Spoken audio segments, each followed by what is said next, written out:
암호화폐. 이 단어 들으면 머릿속에 딱 뭐가 스쳐 지나가세요?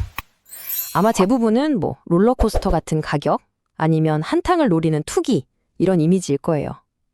근데요, 만약에 이 기술의 진짜 시작점이, 그러니까 그 본질이 2008년 전 세계를 뒤흔든 금융위기, 그리고 신문 일면에 실린 어떤 헤드라인에서 시작된 거대한 권력 다툼에 대한 이야기라면 어떠실 것 같으세요? 이 모든 퍼즐을 맞추려면 시간을 좀 거슬러 올라가야 해요.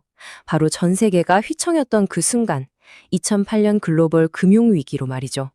한번 상상해 보세요. 당시 상황이 어땠냐면요. 거대 은행들이 도미노처럼 쓰러지고 사람들은 평생 모은 돈을 하루아침에 잃는 그런 절망적인 분위기였어요. 바로 이런 아수라장 속에서 사토시 나카모토라는 아직도 누군지 모르죠. 정체불명의 인물이 나타나서 정말 폭탄 선언 같은 말을 던집니다. 여러분, 진짜 문제는 저기 무너지는 은행 몇 개가 아닙니다. 진짜 문제는 우리가 돈이라는 시스템 자체에 대해 갖고 있던 그 신뢰가 산산조각 났다는 겁니다.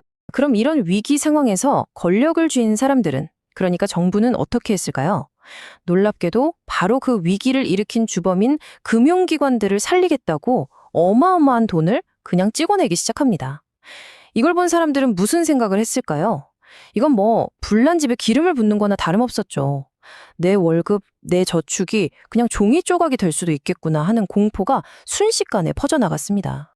바로 이 대목에서 비트코인이 왜 그냥 새로운 기술이 아니라 하나의 선언문, 어떤 저항의 메시지였는지가 분명해집니다. 사토시는요, 정말 소름 돋는 일을 하는데요. 은행 구제 구명을 알리는 바로 그날의 신문 헤드라인을 비트코인의 가장 첫 번째 기록, 이른바 제네시스 블록에 코드로 그냥 영원히 박아버립니다. 이건 마치 나는 당신들이 한 짓을 알고 있고 영원히 잊지 않겠다고 선언하는 그런 디지털 타임캡슐 혹은 디지털 화석 같은 거였죠. 정말 대단하지 않나요? 이렇게 통렬하게 문제를 비판했으면 당연히 해결책도 내놔야겠죠? 그럼 과연 사토시가 내놓은 해답은 뭐였을까요? 한마디로 정말 혁명적이었습니다. 그 해답은 기존 시스템을 고쳐 쓰는 게 아니었어요. 아예 판을 새로 짜는 거였습니다. 밑바닥부터 완전히 새로운 금융 시스템을 만들자는 거였죠. 어떤 시스템이냐고요? 중간에 누구도 없는 시스템. 그러니까 우리의 거래를 통제하는 중앙은행도 없고 이래라 저래라 하는 정부도 없는 그냥 우리들, 개인과 개인이 직접 연결되는 그런 세상을 꿈꾼 거죠. 근데 이게 말이 되려면 가장 근본적인 문제, 바로 정부가 맘대로 돈을 찍어내서 가치를 떨어뜨리는 그 문제를 해결해야 했어요. 그래서 사토시가 설계의 핵심에 딱 박아넣은 원칙이 바로 예측 가능한 희소성입니다. 그 누구도, 심지어 만든 사람조차도 이걸 맘대로 늘릴 수 없게 만든 거죠. 디지털 금이라는 별명이 괜히 붙은 게 아니에요. 이건 우리 믿어주세요 하는 식의 막연한 약속이 아니에요. 아예 바꿀 수 없는 수학 공식처럼 코드 안에 새겨져 있습니다. 어제 다르고 오늘 다른 정책을 내놓는 중앙은행과는 근본적으로 다르죠. 비트코인은 총 개수가 2100만 개로 영원히 고정되어 있고요. 여기 보시는 것처럼 새로운 코인이 채굴되는 속도도 약 4년마다 정확히 반으로 줄어들게 프로그래밍 되어 있어요. 이건 인간의 의지가 아니라 수학이 보장하는 긴축 정책인 셈이죠. 여기서 진짜 흥미로운 지점은 이게 얼마나 철저하게 금을 따라 했냐는 거예요. 이 표를 한번 보세요. 정말 명확하죠? 총량이 정해져 있다는 희소성부터 새로운 걸 얻으려면 엄청난 자원, 그러니까 전기를 쏟아부어서 채굴해야 한다는 방식까지, 이건 뭐랄까, 인류가 수천 년간 믿어온 가장 오래된 안전자산인 금을 21세기 디지털 버전으로 재창조한 것 같은 느낌이죠. 그런데 여기까지 들으시면 아마 대부분 이런 생각이 드실 거예요. 에이, 그래도 이거 그냥 17세기 튤립 버블 같은 거 아니야? 그냥 투기 거품이지? 맞습니다. 아주 합리적인 의심이고 실제로 많은 사람들이 그렇게 생각하죠.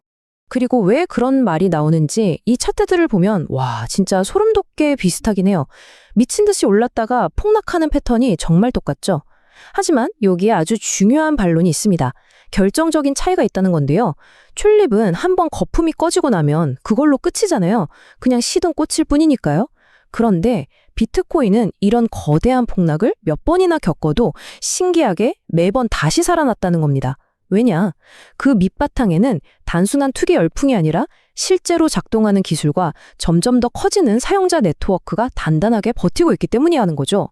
바로 이 지점, 이 죽지 않는 회복 탄력성 때문에 이야기의 흐름이 정말 예상치 못한 방향으로 확 틀어집니다.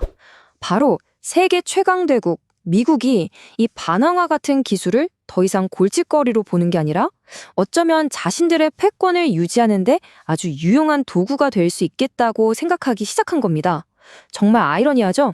이 놀라운 반전을 이해하려면요, 조금 어려운 얘기지만 아주 중요한 개념 하나를 짚고 넘어가야 합니다.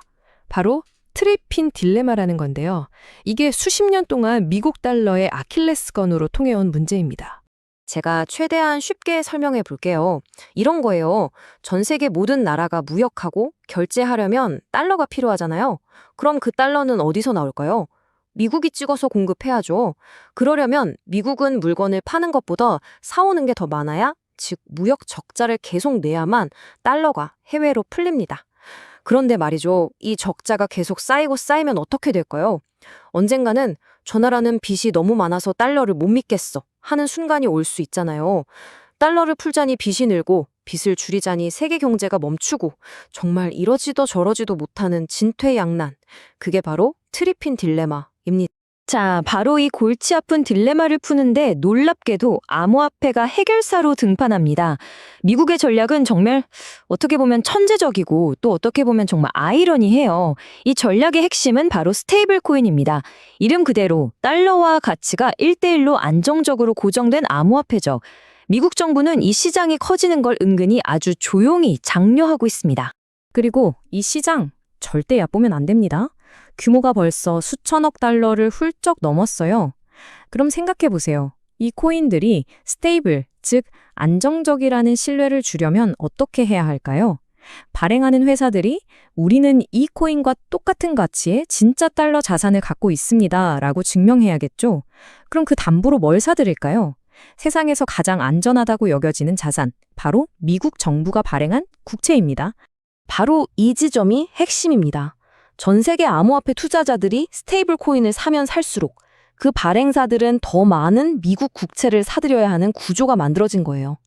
정부가 강제한 것도 아닌데 민간 부문에서 자발적으로 미국 달러와 국채에 대한 엄청난 수요가 새로 생겨난 거죠.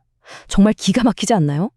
기존 금융 시스템의 대안이 되겠다고 태어난 반항화가 역설적으로 그 시스템의 가장 큰 고민거리였던 트리핀 딜레마를 해결해주는 해결사 노릇을 하고 있는 겁니다. 하지만 이 거대한 체스판의 선수가 미국 하나만 있는 건 아닙니다. 미국의 이런 영리한 움직임은 오히려 전 세계적인 디지털 화폐 전쟁에 기름을 부은 셈이 됐어요. 이제 너도 나도 이 레이스에 뛰어들고 있어요. 물론 저마다 셈법은 다 다르죠. 예를 들어 러시아 같은 경우는 서방의 금융 제재를 피하는 탈출구로 보고 있고요. 엘살바도르 같은 나라는 아예 달러 경제에서 벗어나 보겠다고 비트코인을 법정화폐로 만들어버렸죠. 홍콩이나 유럽은 우리도 우리만의 스테이블 코인을 만들어서 금융 주권을 지켜야 한다고 목소리를 높이고 있고, 우리나라나 일본 같은 경우도 자본이 해외로 빠져나가는 걸 막기 위한 수단으로 이걸 만지작거리고 있습니다. 말 그대로 총성 없는 전쟁이 시작된 겁니다. 사실 이 모든 움직임은요, 우리가 웹 3.0이라고 부르는 더 큰 그림의 한 조각에 불과합니다. 블록체인이라는 기술이 단순히 디지털 돈을 넘어서 앞으로의 인터넷 세상을 떠받치는 하나의 거대한 신뢰 기반이 될 거라는 비전이에요. 인공지능이든 자율주행차든 우리 집 냉장고든 인터넷에 연결된 모든 것들이 서로를 믿고 데이터를 주고받게 만드는 핵심 인프라가 된다는 그런 엄청난 이야기죠. 그래서 오늘 이야기의 마지막에 우리는 이 거대한 질문 앞에 서게 됩니다. 이 기술이 정말 그 약속처럼 금융을 넘어 권력까지도 분산시키고 더 평등한 세상을 만들게 될까요? 아니면 이건 그냥 기존의 강대국들이 서로의 패권을 다투는 새로운 디지털 전쟁터에 불과한 걸까요? 아마 이 질문에 대한 답이 앞으로 10년, 그리고 그 이후의 세계 질서를 결정하게 될 겁니다. 정말 말 그대로 수조 달러짜리 질문인 셈이죠. 구독과 좋아요는 영상을 만드는데 큰 힘이 됩니다. 감사합니다.